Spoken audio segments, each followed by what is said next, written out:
Muy buenas tardes, queridos estudiantes, ¿cómo están ustedes?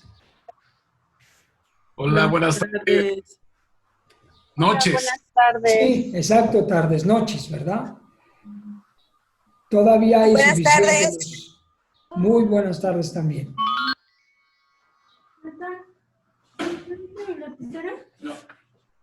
Bueno, me da mucho gusto verlos. ¿Qué tal pasaron su día? Todos están afortunadamente estables dentro de lo normal. Sí, gracias a Dios. Ok, qué bueno, gracias a Dios. También Sí, nosotros. con mucho trabajo también Sí, por acá. sí, sí, no lo dudo, claro, es cierto.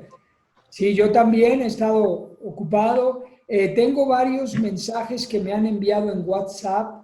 No los he podido revisar porque he tenido una reunión antes de ahorita. Acabo de terminar una reunión hace 10 minutos y luego tuve otra reunión inmediatamente antes. Entonces, no he podido revisar ningún mensaje. Tan pronto terminemos el curso bueno, la clase de hoy y estaré revisando los mensajes y dándole respuesta, ¿ok? A sus Este, mensajes. Sí, una adelante. pregunta. La, la licenciada Julisa no ha comunicado sobre cuál va a ser el costo del envío de la constancia. No, yo supongo, la información que tengo es la siguiente y no creo equivocarme.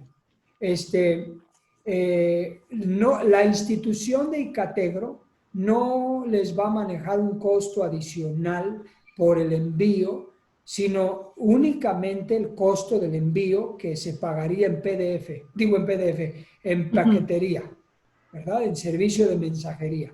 No, Ah, no, sí, no hay ninguna intención de lucrar, ¿verdad? De que el envío de tu constancia va a costar tanto, pero la paquetería cuesta la mitad. No, no, no hay eso, porque la directora de Icategro es una mujer cristiana, espiritual, legal, y ella no, ella es íntegra, no, no maneja eso, no permite eso. Al contrario, querían asumir el costo del envío, pero la dependencia de Chilpancingo no les respalda con ese costo.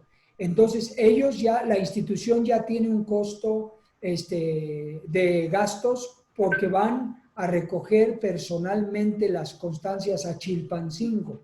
Entonces, ya genera un costo y ya no pueden absorber el otro costo de envío por mensajería. Cada estudiante cubriría su paquete de envío, ¿ok? Yo supongo que esta afecta no debe cobrar más de 200 pesos aquí en México. No sé si cueste más si es más lejos, ahí sí no, pero más o menos podríamos considerarlo eso, ¿ok? ok, Es la gracias. información que yo tengo hasta ahorita. Muy bien. Bueno, estamos viendo nuestra clase de hoy, es la segunda parte de la resiliencia y la relación con la ciencia de la tanatología, ¿verdad? Sí. ¿Alguien me puede explicar, participar, mejor dicho, compartiéndonos, explicándonos un poquito de la retroalimentación? ¿Qué recuerdan de la clase de ayer sobre la tanatología? Tanto de los conceptos, lo que entienden, lo que comprenden, duelo, crisis, y los tipos de duelo que vimos el día de ayer, que fueron dos. No tienen que explicar todo. Claro, si recuerdan en general todo, pues qué mejor. Pero algo por lo menos que ustedes digan, bueno, yo quiero hablar de esto, de la clase de ayer. Abra su micrófono y por favor le escuchamos con mucho gusto. Adelante. Bueno, pues eh, hasta donde me quedé, pues vimos cómo la resiliencia tiene una relación con la tanatología y pues vimos algunos tipos de duelos, ¿verdad? Como el duelo desautorizado, el duelo traumático, Correcto. el duelo complicado y bueno, diferentes y parece ser que pues algunas de estas situaciones, algunos de mis compañeros estudiantes se identificaron con este tipo de duelos.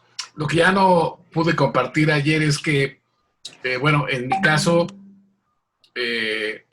luego hay temporadas donde nos solicitan mucho, pues presidir eventos funerarios, y lo que pues estilo acostumbro decirles es que normalmente no nos preparamos para la muerte, ¿verdad? O para este tipo de eventos trágicos. Siempre nos preparamos para la vida, para el éxito, pero muy pocos pues nos preparamos para este tipo de situaciones, ¿verdad? Que son dolorosas, porque pues toda muerte pues es separación, así como bien lo mencionaba Gabriel, nuestro maestro. Cualquier tipo de pérdida pues es un duelo. Entonces, pero sí creo que con estas herramientas podemos, equiparnos nosotros para poder ayudar mejor a la gente que pues pueda padecer algún tipo de estas cosas, ¿no? Creo que es una muy buena herramienta. Recordaba yo con mi esposa que en el 2013 tomamos un diplomado de tanatología. Y bueno, recordando, no vimos exactamente los duelos, vimos ya los pasos, la negación, la negociación y todo eso, ¿no? Fue un poquito más, pero esto enriquece más pues lo que ya sabíamos, y creo que es muy, muy interesante porque, como bien decías tú, muchas personas están atoradas, ¿verdad? En esos ciclos. Claro. Pues obviamente pues el recuerdo, ¿verdad? Y el apego, pues digo, si a mí se nos murió una mascota, o sea, imagínate. Sí, claro. Hace tiempo, hace años, entonces imagínate, si una mascota duele, pues imagínate una persona, ¿no? Entonces, claro. Pero creo que eso es lo que recuerdo de lo que vimos hasta, pues creo que me quedé hasta los duelos complicados, nada más. Sí, ok, Eddie, muchas gracias. Ahora que mencionan lo de las mascotas, sí, las mascotas entran, porque toda pérdida que cause un dolor, un sufrimiento, que genera un desprendimiento, se rompe, ¿verdad? Esa relación, se crea un vacío, pues hay mascotas que se aman, ¿verdad? La verdad. Cuando hablamos de las emociones, el conocimiento de las emociones en inteligencia emocional, vamos un poquito del amor. Y el amor es a cosas, a personas, animales, porque el amor es una emoción, un sentimiento en el cual se genera un apego, ¿verdad? Por algo que se aprecia con valor. Entonces no hay una distinción de color o en cuanto al amor, es una emoción. Bueno, Eddie, muchas gracias. Algunos de ustedes, ¿alguien más quiere compartirnos la experiencia del conocimiento de ayer? Sí. Adelante, Clau. También es importante, profesor, saber que cuando estamos pasando un duelo, digo, cada quien lo pasamos de diferente manera, ¿verdad? Así como es. Lo vimos ayer. Y yo lo que veo aquí importante es que gracias a Dios, yo tengo al Padre Celestial de mi lado. Y hace 5 años que falleció mi hermana de cáncer. Sí, fue un duelo muy, muy fuerte. Sí. Fue muy fuerte, profesor. Claro. No sabía ni cómo, o sea, como nunca lo había vivido y como dijo el pastor Eddie, no estás preparado. Sí, pero gracias a Dios hubo gente que me hizo aterrizar en el momento de yo llegar a Toluca, de haber pasado ese duelo con mi hermana. Gracias a Dios, Dios me ayudó. Pero sí después, como de 1 año, me dio ansiedad, profesor. Me dio ansiedad porque no supe canalizarlo, el duelo, ¿sí? Entonces, yo creo que las emociones, los sentimientos y todo se me juntó. Tenía 3 meses de haber venido a vivir a Toluca, otro duelo que no sabía ni cómo sacarlo o cómo llevarlo, ¿verdad? Entonces, sí fue muy difícil porque me dio ansiedad y gracias a Dios hoy por hoy tengo 3 años que ahora detecto que si estoy estresada, como que quieren presentar esos signos de ansiedad, pero gloria a Dios que tengo, vuelvo a repetir, conmigo a Dios, porque me ayuda y porque he podido salir adelante. Y hoy que estoy aquí tomando este curso, me ha servido de mucho. Qué bueno, Claudia. Me da mucho gusto que compartas ese testimonio y ese dolor que viviste, esa experiencia. Y ahora que mencionas a Dios en tu vida, es precisamente la red de apoyo, ¿verdad? La red social de apoyo. Digo, no es que Dios sea la red social de apoyo en ese sentido literal, ¿verdad? No estoy en ninguna manera sugiriendo, los que creemos en Dios, no estoy sugiriendo que Él es una red de apoyo. No, no, no, no. O sea, Dios es Dios, ¿verdad? El creador del mundo, soberano, pero estamos dándole un nombre para que lo podamos identificar dentro de la resiliencia, lo podamos ubicar, ¿no? El lugar que Él tiene. El lugar que Él tiene en el creyente es el fundamento, ¿verdad? Donde se va a apoyar. Y bueno, Dios y las relaciones que tenemos dentro de amigos en el sentido de las congregaciones, en las relaciones espirituales, en las relaciones con mentores, con pastores, con ministros, en las relaciones de amigos verdaderos legítimos, no compadrazgos, las relaciones de la familia nuclear, pues todo eso se convierte en nuestra red social de apoyo. Y es poderosa, es fundamental, como el testimonio que les comenté al principio de aquel hombre plomero. A ustedes les platiqué, ¿verdad? Del plomero al principio, ¿verdad? Sí, es una situación muy penosa, muy triste, pero ¿qué pasa? Rompes la red de apoyo, fracturas el fundamento y realmente te ves solo, te encuentras solo. Y como dijo Robin Williams, creo que no hay peor cosa que estar acompañado y realmente sentirse solo. Entonces es una situación muy complicada. Muy bien, muchas gracias, Claudia, por compartirnos también este testimonio. Wow, pues estamos realmente, creo que como decía Eddie, lo hemos mencionado en las clases anteriores, es difícil prepararse para una pérdida.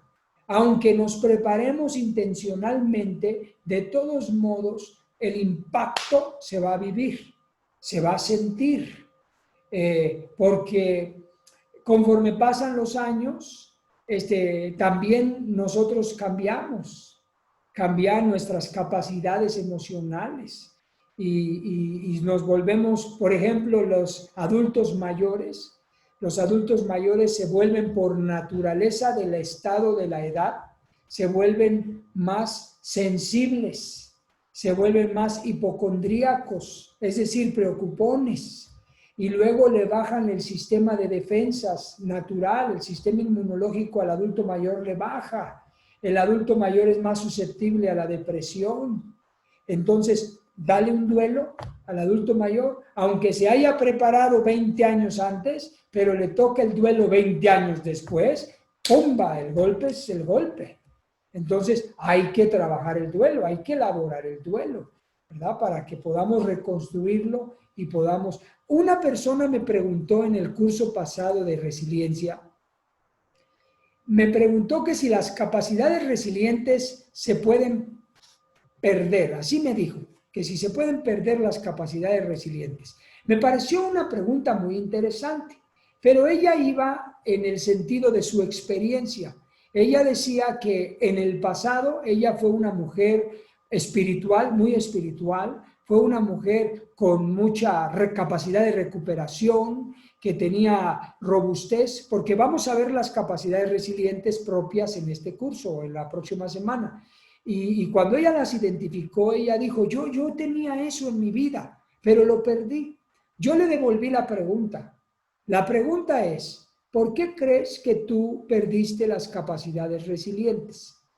Ella me dio su respuesta y su respuesta tenía sentido.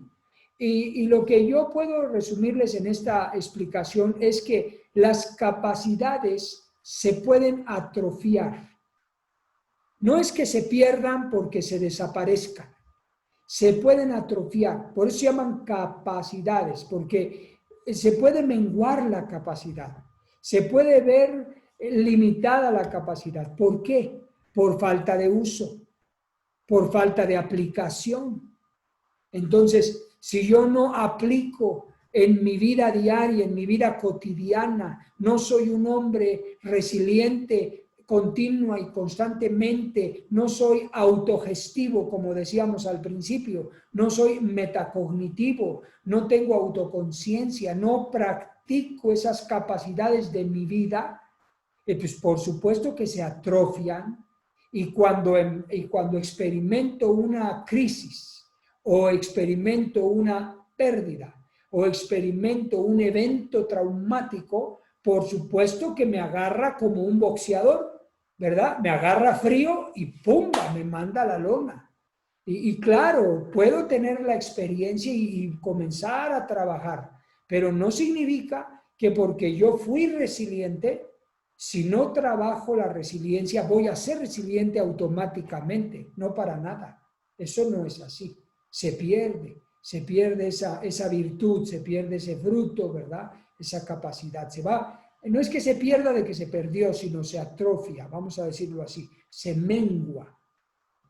Entonces, eso genera enfriamientos y es interesante, ¿verdad?, que podamos nosotros practicar. Muy bien. Hasta aquí, ¿alguien quiere comentar algo más respecto a su experiencia del aprendizaje o avanzamos? Bien, entonces vamos a avanzar. Ok. Vamos a continuar viendo los siguientes duelos, los siguientes tipos de duelo, que es importante conocer los tipos de duelo porque también eso me ayuda a trabajar el duelo. Si no conozco el tipo de duelo, eso, aunque los duelos todos se trabajan con el mismo proceso, pero entender el tipo de duelo me ayuda a trabajar específicamente ciertas áreas, como mencionaba Carolina ayer. ¿Verdad? El tipo de duelo que ella está identificando le dio la respuesta a qué hacer, ¿verdad, Caro? Que ayer hablamos. Entonces ella dijo, mi duelo es traumático por esto y por esto y por esto. Entonces tengo que dejar de hacer ciertas cosas para que supere el duelo de tipo traumático. Claro que sí, es importante saberlo, ¿verdad? El tipo de duelo que se vive. Muy bien, vamos al duelo complicado. Este duelo complicado, como su nombre lo dice, pues es que se complicó el asunto aquí con el duelo. Los tipos de duelos que estamos viendo, vimos el desautorizado, es un duelo que ya lo explicamos, pero si alguien tiene dudas lo podemos volver a explicar brevemente, o algún compañero lo puede explicar. El duelo traumático, ya lo comentamos, y ahora vamos a ver el duelo complicado. Este duelo es complicado porque incluye 3 tipos de subduelos o 3 tipos de duelos que precisamente hacen del duelo complicado. El primero es el crónico, luego está el retrasado o está el duelo exagerado, como dice aquí en nuestras láminas. Entonces, vamos a ver el tipo de duelo ahora complicado.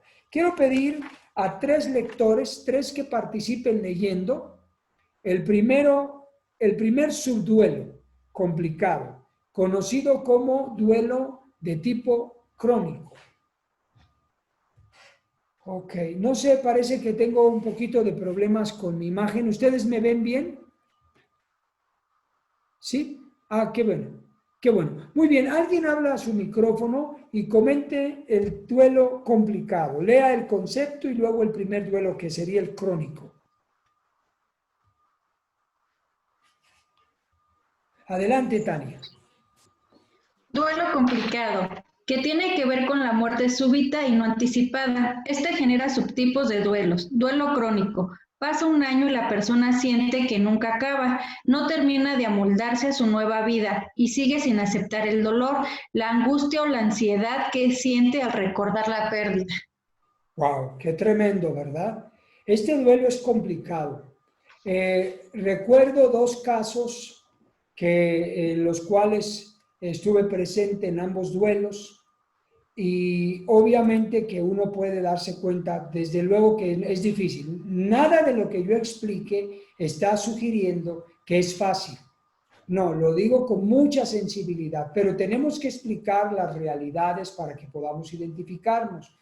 Había el caso de una señora que hace ya muchos años atrás, yo calculo como unos 15 años atrás, ella tenía un hijo del cual ella estaba, pues como todo padre, orgullosa de su hijo, lo amaba, su único hijo varón, médico, se graduó de médico general y la señora estaba orgullosa, ¿verdad?, de su hijo, claro, y está bien. El hijo misteriosamente, por una falla genética en el funcionamiento del sistema cardiovascular, sufrió un infarto en su consultorio y murió. Fue un infarto fulminante, murió. Entonces la mamá estuvo en el duelo, después estuvimos tratando de trabajar con la señora varios tiempos, pero la verdad es que fue muy difícil porque se volvió un duelo complicado, es decir, la señora entró en un duelo crónico porque pasaba el tiempo y ella no podía superar el dolor, era intenso, el dolor era físico, no solamente emocional, mental, era físico el dolor, le dolía el músculo del corazón, era una situación crónica. Ella sentía que el dolor no se terminaba. Cuando yo tenía sesiones con ella, eran sesiones de mucho llorar ella, de mucho llorar. Bueno, para no hacerles largo el testimonio de porque son dos, la señora ha vivido hasta el día de hoy. Me la volví a encontrar precisamente en un velorio. Este año, a principios de año, falleció una persona, no de mi familia, pero asistí a acompañar, y me la encontré. Y me saludó me saludó fraternalmente. La vi demasiado consumida físicamente. Pero no solo eso, sino algo que yo ya había visto desde hace varios años. Hasta el día de hoy, su ropa es negra. Ella no tiene ropa de otro color. Ella cambió su ropa a pura ropa negra, desde la blusa, suéter hasta los zapatos. Son negros. Y nunca la he vuelto a ver. En 15 años la he vuelto a ver con ropa de color. Eso es un duelo complicado. Es un duelo crónico. Porque se puede ver reflejado hasta en la vestimenta. Está el otro caso de un duelo crónico que no fue correctamente manejado. Lógico, yo no estoy diciendo que está mala persona, no, estoy expresando que eso pasa cuando el duelo no se elabora bien. Falleció un joven, un adolescente de 16 años, el hijo menor de una familia, que también estuve con él en su proceso antes de la muerte, para prepararlo espiritualmente y trabajar con él, y murió el niño de cáncer, el de 16 años, cáncer en el estómago. Él pedía morir ya, él decía, estoy sufriendo mucho, y él pedía a Dios, Señor, ya por favor, llévame por el dolor, el sufrimiento, era algo fuerte. La mamá sufría mucho. Cuando hablemos de las fases del duelo, hay una de las fases que se llama negociación. Y la mamá negociaba mucho con Dios. Dios, te prometo y sánalo, te prometo y sánalo, te prometo y sánalo. Y por supuesto que hizo muchas promesas y eso es correcto. No estamos diciendo que sea incorrecto. Es natural en el proceso del duelo. Entonces, pero finalmente Dios no lo sana. El niño muere. Estoy con ellos de lo más cercano posible. Les ayudé a cambiarlo. Todo, asistí tanatológicamente a la familia y además paliativamente también. Pero la mamá no estuvo en el velorio, estaba en un cuarto encerrada, no estuvo en el sepelio tampoco. Ella no estuvo porque el dolor era exagerado. Bueno, ahorita vamos a ver ese tipo de duelo. Era exagerado el dolor y sentía que se moría físicamente ella. Y además de no haber estado en el velorio, no haber estado en el sepelio, la señora enfermó de manera física. Primero enfermó de manera somática, que ahorita lo vamos a ver. Enfermó somáticamente y después de enfermar somáticamente, enfermó físicamente, biológicamente. Y ella era una mujer fuerte, trabajadora, eran de clase media baja o baja, ¿verdad? Pero era muy trabajadora, fuerte. Ella subía, bajaba. Aquí en donde yo vivo hay calles que son como los cerros, ¿verdad? Son unas calles así, subidas y bajadas. Pues ella subía con sus bolsas, con su canasta de pan, muy trabajadora. Bueno, al pasar los años, el mal duelo, el dolor, el duelo complicado, la señora terminó consumiendo sustancias. Lo vimos en los trastornos mentales, el consumo de sustancias. En este caso ella no consumía drogas, pero pastillas, ansiolíticos, antidepresivos. Y pues la fueron consumiendo y consumiendo y consumiendo hasta que perdió sus capacidades cognitivas. Y ella terminó en la calle, ya no trabaja, desde hace varios años, ya no trabaja, la sostienen sus hijos, ella quedó con una sonrisa pintada en la cara, o sea, su rostro está así. Y camina en la calle así. Y ya te saluda así. O sea, está acabada su vida. No estamos diciendo que el dolor no sea grande. Es muy grande. Solo Dios puede ayudarnos. Pero si uno pone de su parte para que Dios entre e intervenga, pues es mejor. Y los consejos se acepten, los consejos se reciban. Por eso es bien importante identificar los duelos y, por supuesto, trabajar el proceso para superarlo. ¿Ok? Muy bien, vamos al duelo. Por eso es crónico y luego exagerado. Ahorita vemos ese. Vamos al siguiente voluntario de leer, el duelo retrasado pospuesto.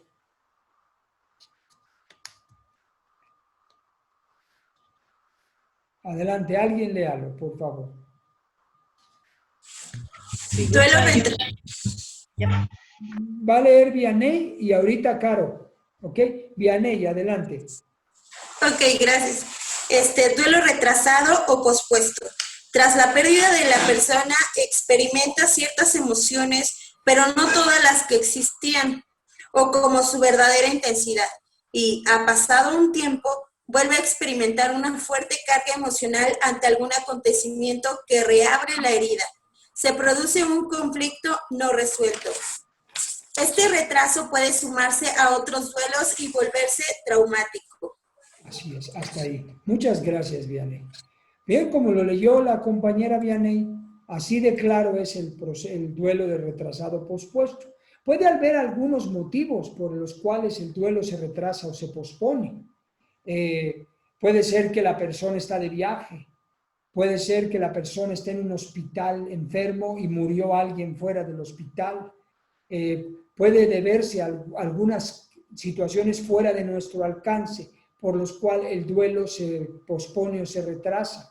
Pero también el duelo se puede retrasar o posponer voluntariamente, porque la persona entra en un shock que se llama negación, la primera fase, entra en un shock y ese shock no sale del shock y no sale y no sale y lo que hace es retrasar y posponer el duelo.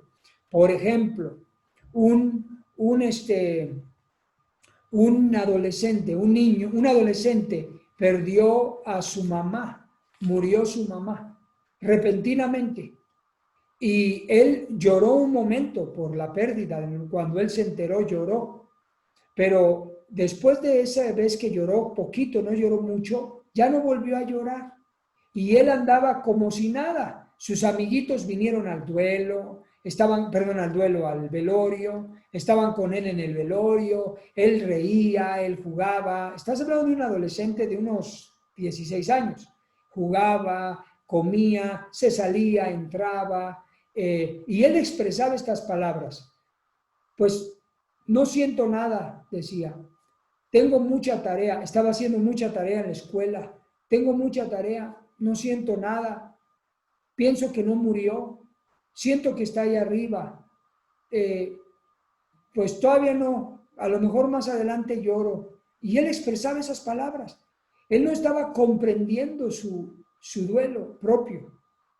Entonces, en cierta forma, en parte está desautorizando su duelo y en parte está posponiéndolo o postergándolo. Entonces, obviamente que eso va a traer una repercusión a mediano plazo. Hay que estar atentos para que pueda manejarlo de la manera correcta, ¿verdad? Sin embargo, cuando veamos las capacidades resilientes, también vamos a comprender por qué personas actúan como actúan ante los duelos y ante las pérdidas, ante las crisis, ante los eventos traumáticos, debido a la ventaja que tienen en sus capacidades resilientes. Eso ayuda mucho, porque ahí se ve reflejada en la capacidad resiliente. No todo es insensibilidad, ¿verdad? No. Entonces, muy bien. Ahí es el duelo retrasado o pospuesto.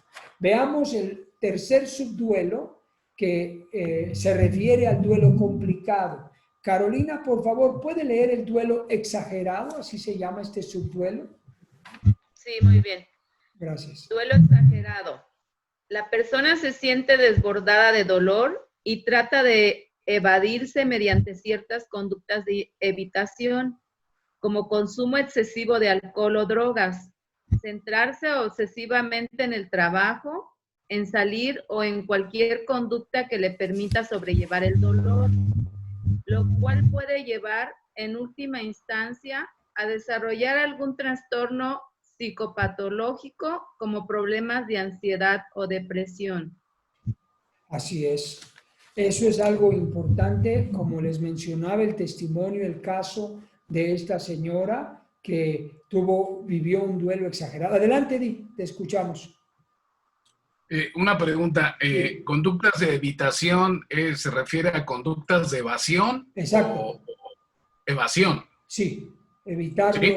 evitar vivirlo, evitar afrontarlo, evitar experimentarlo. Como les decía de la señora que no quiso estar en el velorio, que no quiso estar en el sepelio y lo evita. Es como, por ejemplo, lo opuesto al duelo, el duelo traumático, ¿verdad? El duelo traumático se vuelve traumático porque la persona reexperimenta el dolor. Lo revive, lo habla, lo platica, lo vuelve a vivir, lo tiene presente, ¿verdad? En cierta medida lo está afrontando, pero lo revive y lo reexperimenta. El duelo exagerado es tanto el dolor que la persona lo evita. No habla, no quiero saber, no quiero oír, no quiero nada. Entonces lo evita, ¿verdad? Por ejemplo, es casi lo opuesto al duelo exagerado, ¿ok? Perdón, al duelo traumático. Muy bien. Vamos a ver ahora el último tipo de duelo que se conoce como duelo enmascarado. Voy a pedir que un voluntario pueda leer este duelo. ¿Quién quiere leer el duelo enmascarado? Adelante, Eddie. Ahorita, Dulce, te damos una participación. Sí. Duelo enmascarado.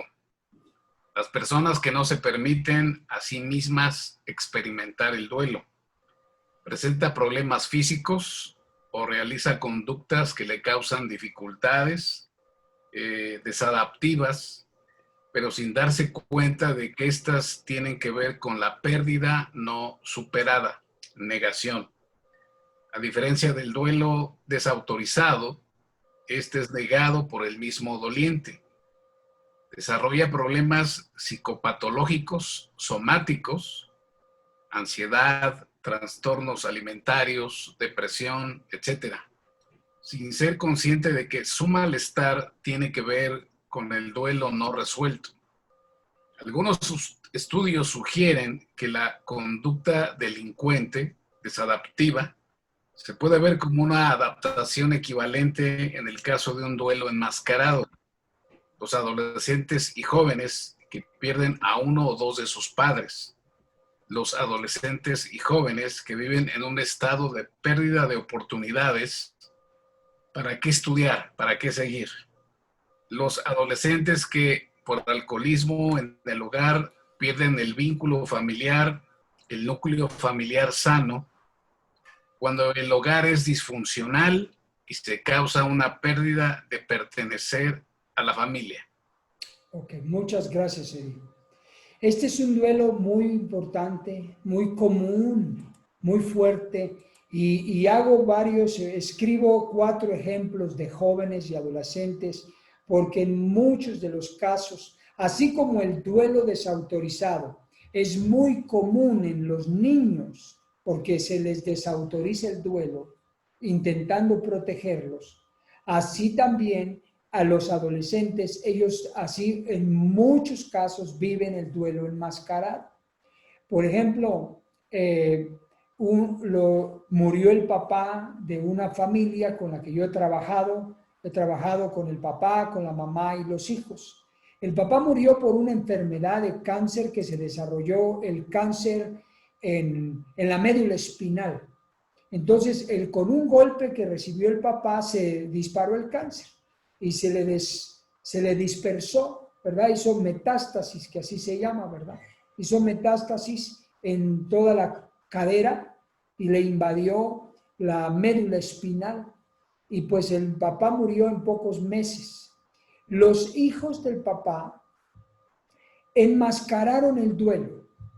Y al enmascararlo, ¿cómo se comportaron? Ellos se comportaron socialmente como fuertes, como si no les hubiera afectado mucho.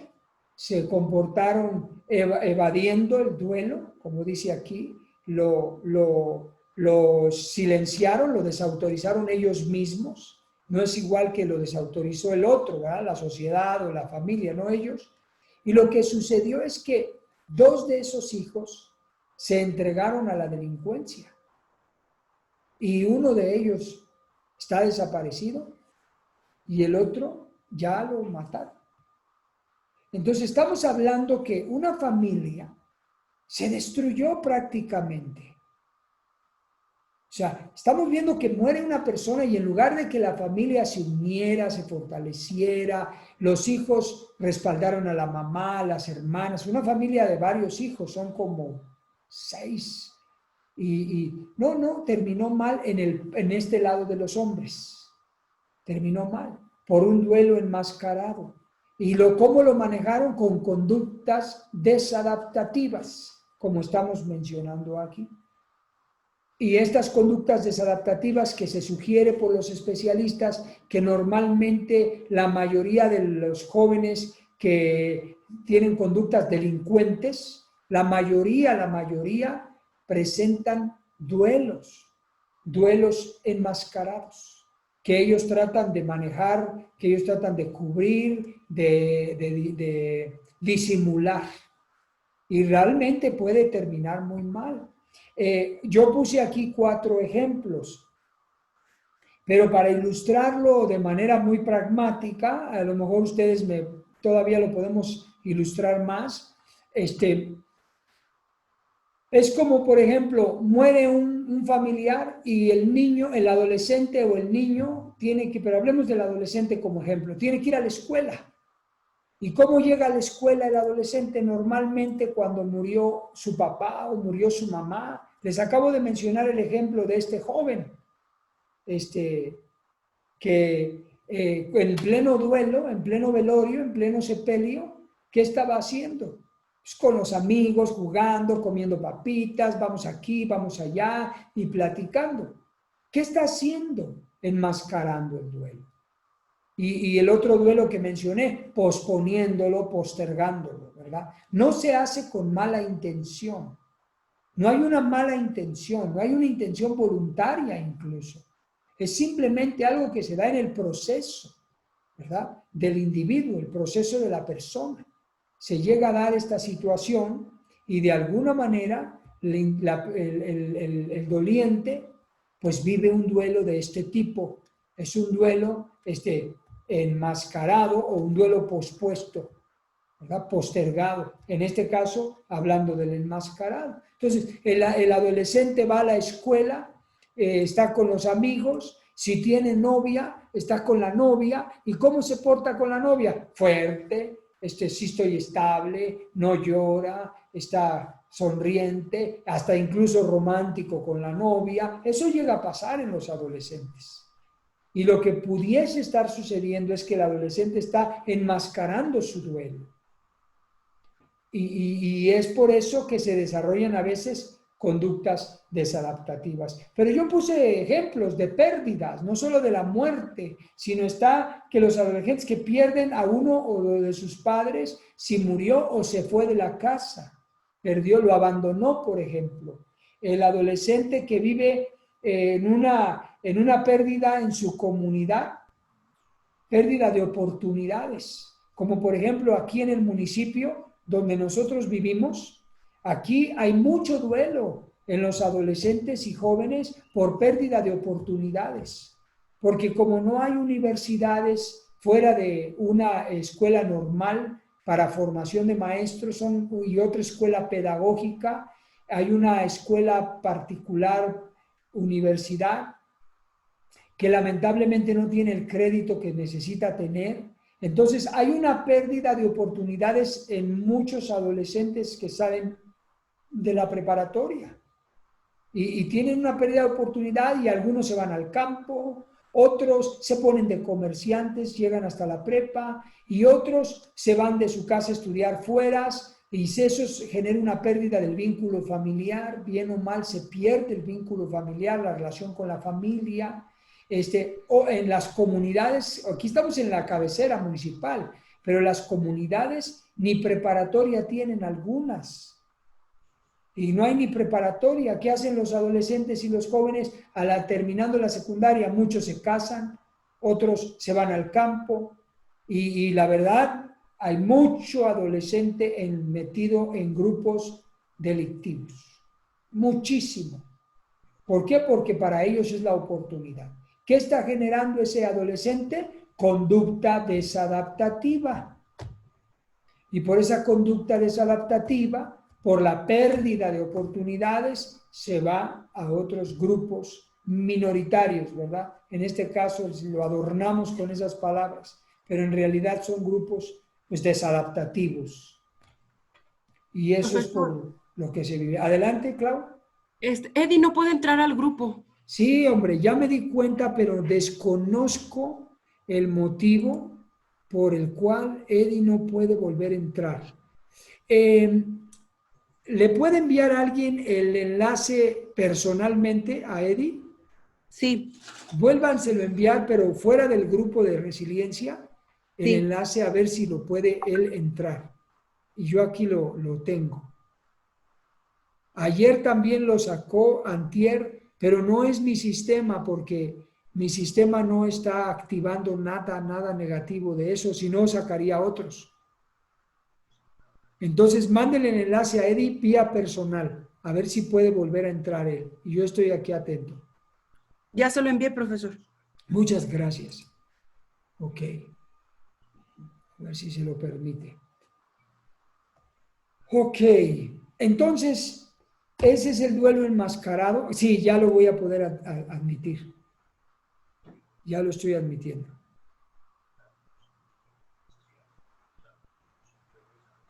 Ok, ya entró Eddie. Hola Eddie, ya entraste otra vez. Sí, no, desconozco la causa, pero vamos a hacer esto. Mañana, perdón, el lunes ahora sí te voy a tomar en cuenta la sugerencia. El lunes evitamos ese proceso, ¿te parece? Y, Okay, y sí. hacemos la prueba para ver si es eso lo que está causando esta falla. Ok. Ok, muy bien. Vamos entonces.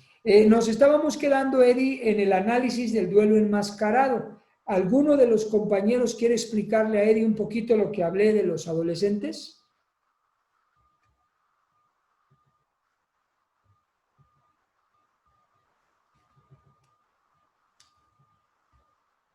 ¿Que no se animan? ¿Por qué?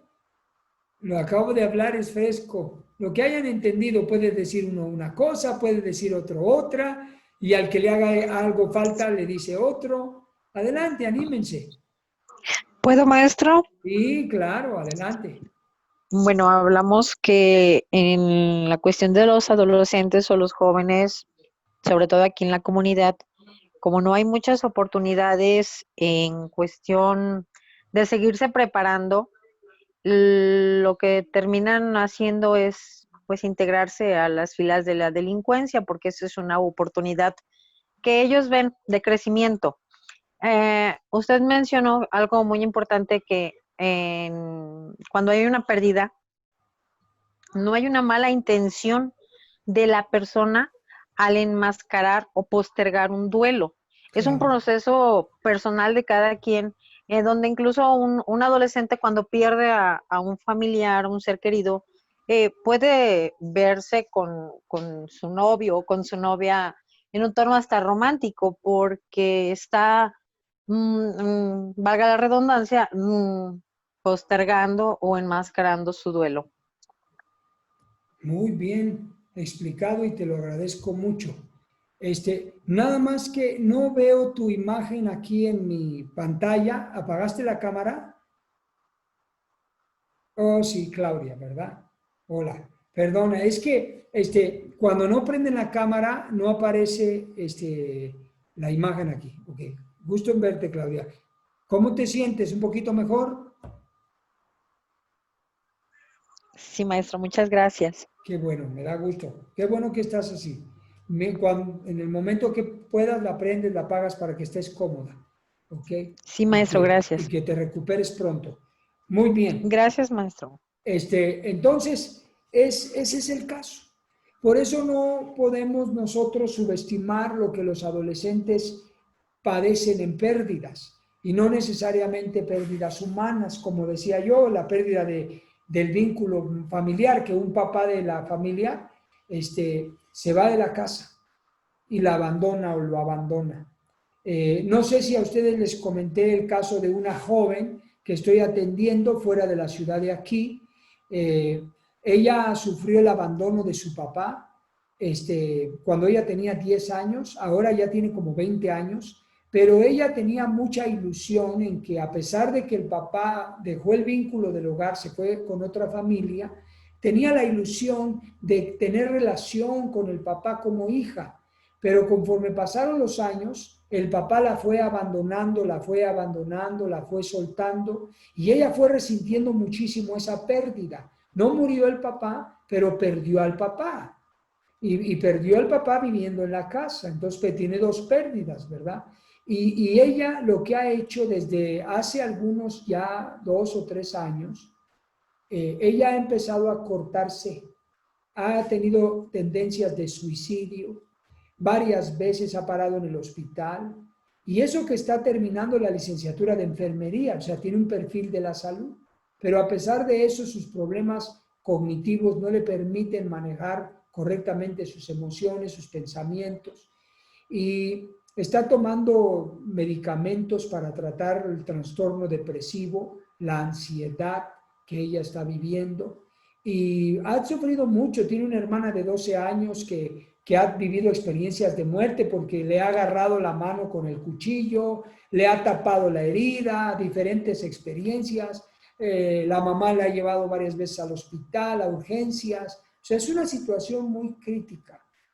Y estamos viendo un duelo, obviamente no necesariamente es enmascarado, pero estamos viendo un duelo, puede ser exagerado en el caso de ella, porque es un duelo que no lo puede superar por varios años que ya han pasado. Yo lo consideraría exagerado, es decir, dentro del duelo complicado, pero es una pérdida no humana, es una pérdida de vínculo, ¿verdad? Es una pérdida de relación, es un abandono. Entonces, eso es por ello que se vive también un tipo de duelo enmascarado a veces, ¿verdad? Adelante, Tania. Aquí yo quería hacer un comentario. Sí les había platicado que trabajo en una secundaria. Sí. Y hace aproximadamente 3 o 4 años había el caso de un chiquito que su papá los había abandonado, pero el niño, cuando un día que regresó de la escuela junto con su hermanita, encontró a su mamá ahorcada.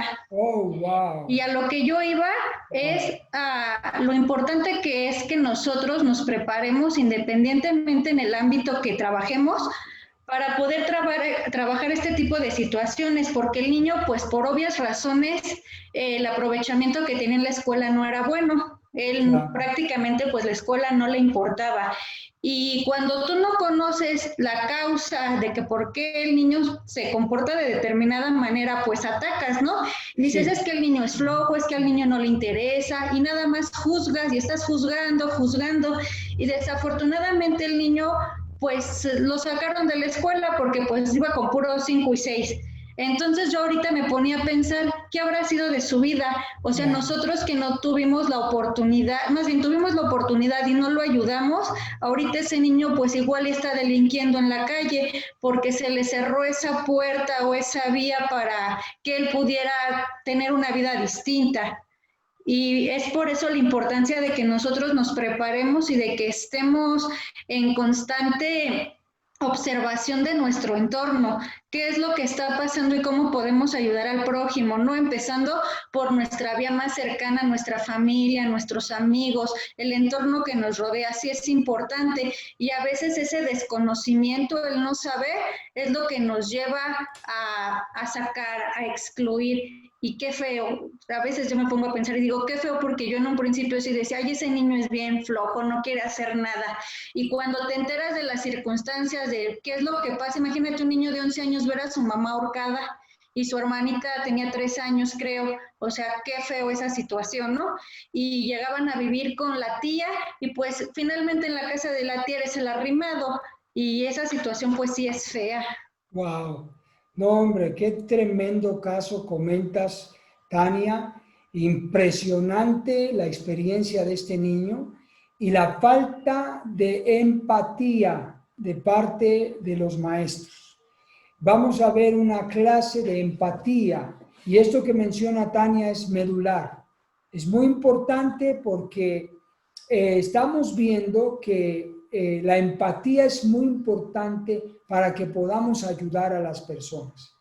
Una falta de sensibilidad, una falta de observación, una falta de atención, de empatía, para poder no juzgar, ¿verdad?, a la persona, sino atender la situación que está viviendo, cuál sería la causa. Es muy importante esto que acaba de mencionar. Parece que la computadora se volvió a salir, Eddie, ¿verdad? A ver si él puede volver a ingresar. Esperemos que lo pueda volver a hacer. ¿Ok? Bueno, respecto a esto que menciona Tania, me hiciste recordar, Tania, una experiencia de adolescente. Esto que comentó Tania, una experiencia de adolescente con los maestros. Qué importante el maestro. En la salud se llaman cuidadores primarios. Los estudiantes, los alumnos, cuando están en el aula de clases, sus maestros se convierten en cuidadores primarios y el papel que juegan fundamentalmente en la moral, en la educación, en el ánimo, en los valores de un adolescente y de un niño no debe ser subestimado.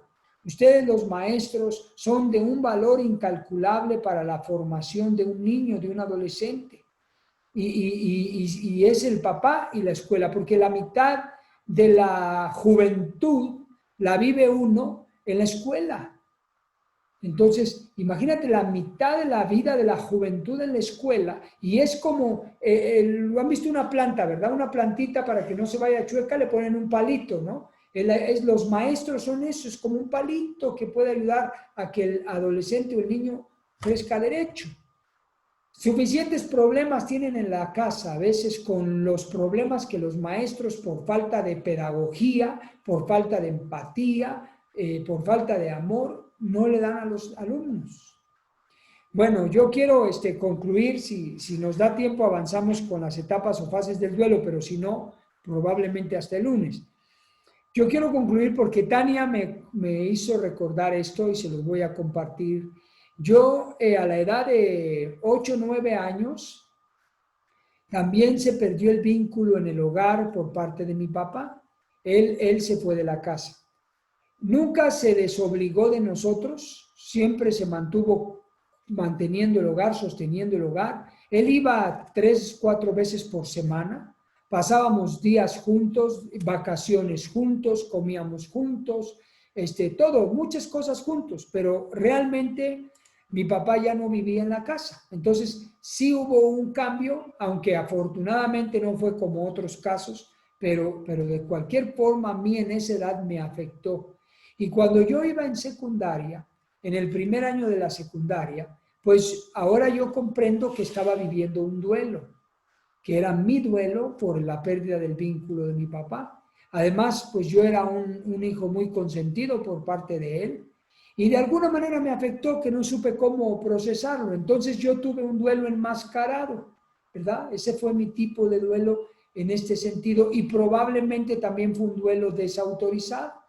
Entonces, cuando yo voy al primero de secundaria, yo me volví un niño que no era así, un adolescente introvertido. Entonces, no daba problema en la clase, pero era súper callado, tímido, no participativo, probablemente no cumplía con varias tareas y 2 maestros me hicieron la vida imposible en la secundaria, en ese primer año. Un maestro se burlaba de mí en la clase, el de matemáticas, se burlaba de mí, hacía burlas de mí, cuando pasaba lista, cuando se refería a mi persona, entonces eso me dolía mucho. Y la otra maestra era la de español.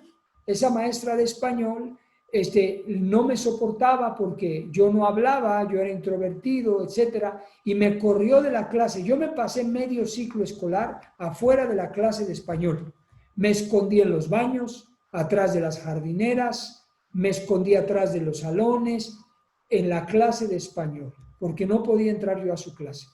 Finalmente reprobé la mitad de las materias.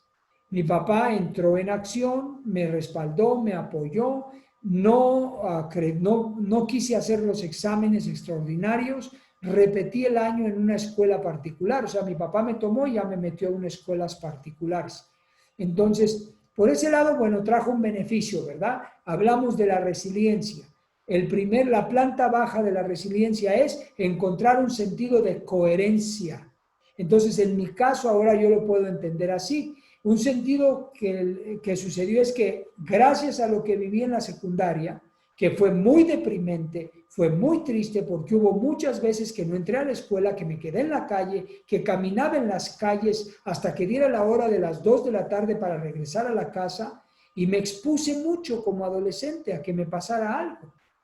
Pero gracias a Dios no lo permitió, pero pasé muchos y muchos días, estamos hablando de meses, en distintos días, en la calle y sufriendo en las banquetas. Sin embargo, ese mal le dio sentido a mi vida en que mi papá se hizo cargo de mí de una manera más personal. Me tomó, él me llevó a la escuela, me metió en una escuela particular, se hizo cargo de mí, me agarró, me tomó y eso me ayudó mucho, me hizo crecer. Fui más feliz cuando él hizo eso que aún cuando vivía dentro de la casa, en esa etapa, ¿verdad? Entonces le dio sentido de coherencia y luego el ático. ¿Cuál es el ático? Las nuevas experiencias. Entonces yo tuve esa resiliencia en ese sentido de mi vida, tuve nuevas experiencias, tuve un sentido de lo que pasó y me ayudó a no perderme. Me ayudó mucho a continuar. Y ese año de escolar que perdí, pues yo creo que ya ni se me nota, ¿verdad? Porque pues ya pasó. Ya nadie sabe, hasta ahorita que se los dije, pero no le digan a nadie, ¿verdad?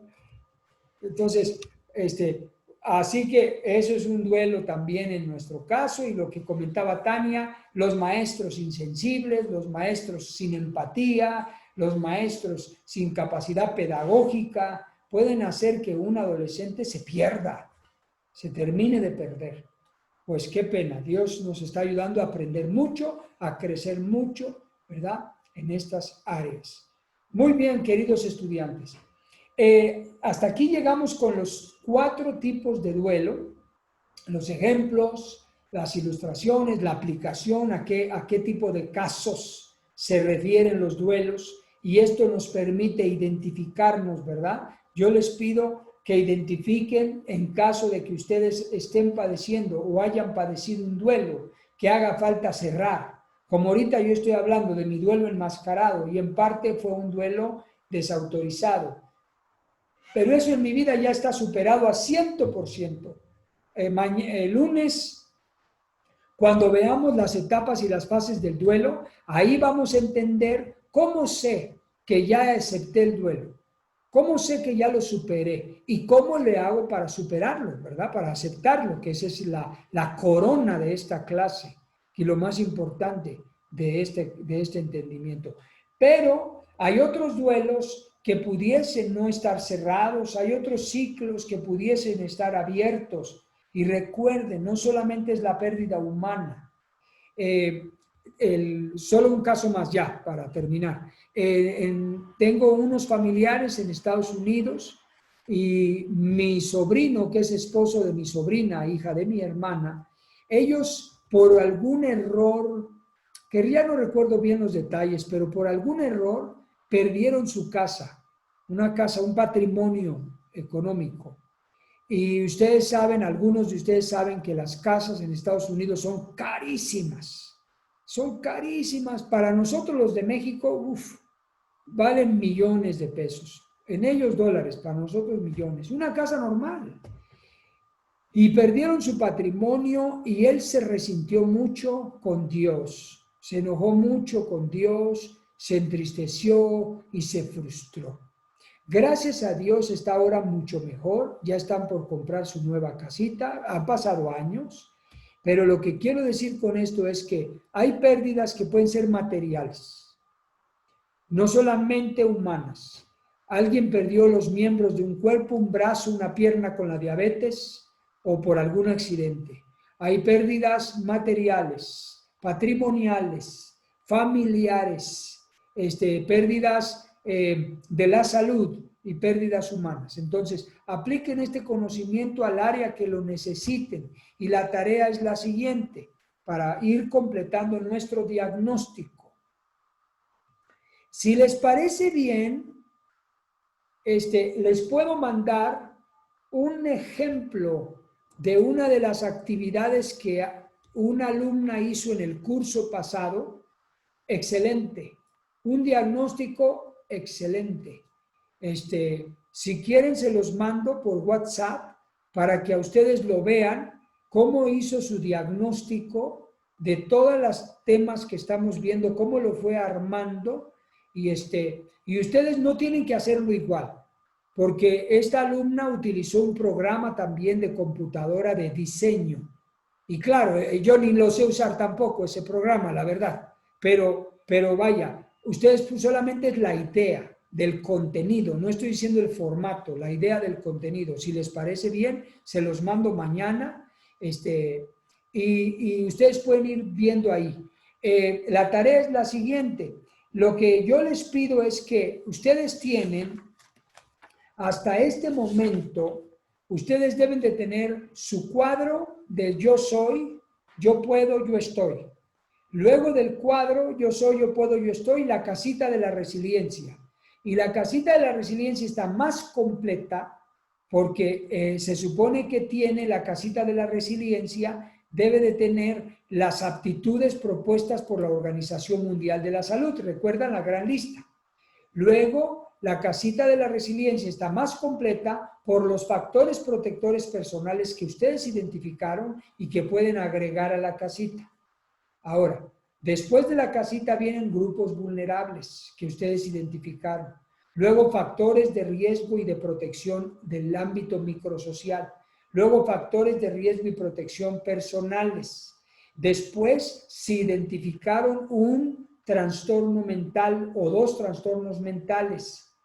Y luego, ¿qué factores protectores y capacidades resilientes ustedes consideran que utilizarían, emplearían para trabajar ese trastorno mental y superarlo? Luego, ahora se agrega el duelo o los duelos. Igual que el trastorno, mi duelo es el tipo de duelo.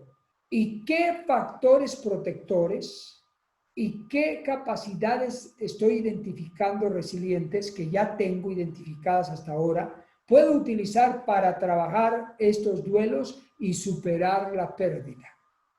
¿Okay? Entonces, hasta ahí tendría que ser el diagnóstico, el trabajo, para que ustedes tengan un muy buen provecho de este curso. Tienen el fin de semana, a ver si logran ponerse al corriente. ¿Está bien? De todos modos, tienen el resto del curso, pero avanzar lo más que puedan les va a ayudar mucho. Lo más importante no es hacer una tarea. Lo más importante es que reflejen su vida ahí, para que puedan tener una herramienta Por eso es un día, por eso le quise llamar, en otros cursos le llamé proyecto, pero he cambiado el nombre porque tiene más valor y más sentido. Se llama diagnóstico, porque uno hace un diagnóstico con un objetivo de establecer una estrategia de intervención para cambiar el diagnóstico. Por eso le quise llamar ese nombre de diagnóstico. Muy bien, queridos estudiantes, me ha dado mucho gusto estar con ustedes esta noche. Espero que haya sido provechosa esta clase.